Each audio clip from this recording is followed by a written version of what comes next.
అండి ఈ విషయాలన్నీ మళ్ళీ డిస్కస్ చేద్దాము. ఓకే అండి, ఇప్పుడు రాజీవ్ గారు మీరు చెప్పండి. ప్రస్తుతం ఇవన్నీ చూస్తున్నారు, మరోపక్క ఇప్పుడు టీడీపీ సంక్షేమం ఇది చేయండి, తాయిలాల గురించి మాట్లాడుకుంటూ రకరకాలుగా మాట్లాడుతున్న టాపిక్ ఎక్కడికో డివియేట్ అయిపోతుంది.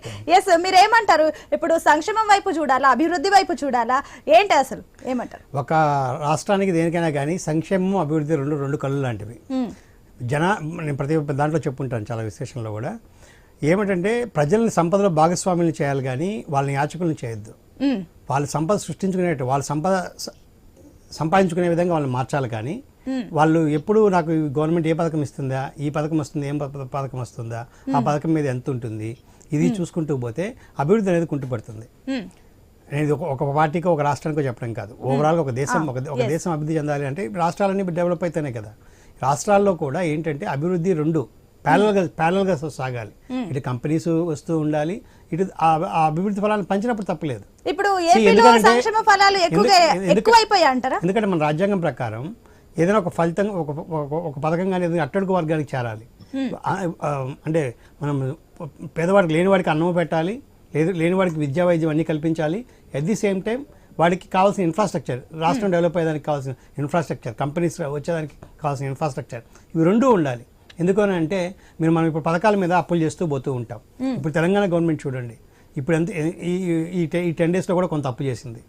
మీకు ఏమవుతుందంటే ఇప్పుడు ఈ పథకాలన్నీ కూడా ఇంప్లిమెంటేషన్కి వచ్చినప్పుడు కరెక్ట్గా అభివృద్ధికి డెవలప్మెంట్కి కావాల్సిన డబ్బు తగ్గుతుంది. వీళ్ళ బడ్జెట్ ఏదో ఒకటి 2 లక్షలు 3 లక్షల కోట్లు ఎంతో కొంత ఉంటుంది. మామూలుగా మీ ఎర్నింగ్స్ తెలంగాణ గవర్నమెంట్ తీసుకున్నా కానీ 12,000 కోట్లు 13,000 కోట్లు ఎంత ఉంది.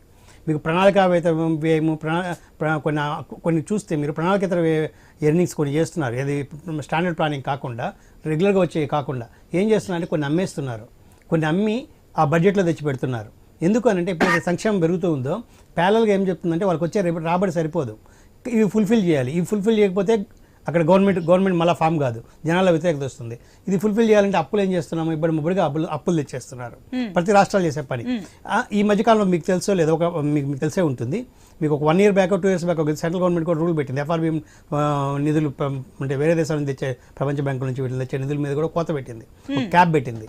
సో ఇవన్నీ తీసుకున్నప్పుడు మీరు కరెక్ట్గా ఒక ఆర్థికవేత్తను తీసుకోరండి, మీరు కరెక్ట్గా మీరు వేస్తున్న బడ్జెట్ ఎంత, మీరు పెట్టే వ్యయం ఎంత, రియల్గా మీరు చెప్పినవి అమలయ్యేదానికి మీకు వచ్చే ఎర్నింగ్స్కి ఏమన్నా రిలవెంట్గా ఉందా అని ఒక్కసారి ఆలోచించండి.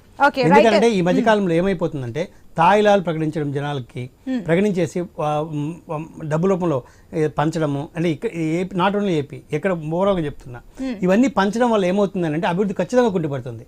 వీళ్ళు అభివృద్ధి అని అంటున్నారు, కానీ ఎప్పుడైతే నీకు ఎర్నింగ్ పెరుగుతుందో ఆ ఎర్నింగ్ని తీసుకొచ్చి నువ్వేం చేయాలి, తాయిలాలకు ఇవ్వచ్చు, తప్పులేదు.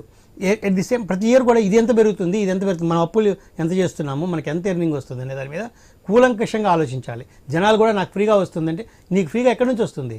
ఒకటేమవుతుంది, నీకు ఫ్రీగా వస్తుంది అని అంటే అది ఖచ్చితంగా నీ మీదైనా భారం పడుతుంది డైరెక్ట్గా, లేదు ఇంకోరి మీద నీ మీద ట్యాక్స్ వేస్తాడు.